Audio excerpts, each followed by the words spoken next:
Today's incident in Amritsar has been absolutely tragic.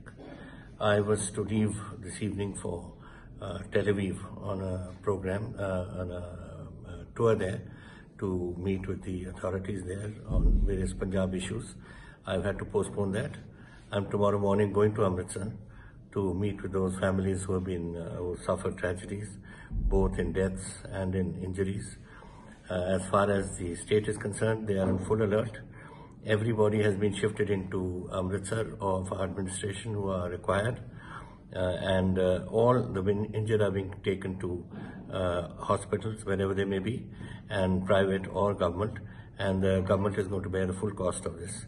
In the meantime, we should also order an inquiry as to why this incident has taken place, why I am at the moment not aware of the reasons for this, the Ravan being built next to the railway station, but the administration should have had a look at it, and we will check when I go there tomorrow and see what has happened. But it's been a tragic incident for Punjab.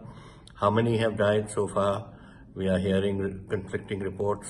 Some are saying 50, some are saying 60, but we'll only know tomorrow. But injured are many, and they are being taken to our hospitals. So our prayers and thoughts are today with those families who have lost their kin, or those who have been injured and are in hospitals. And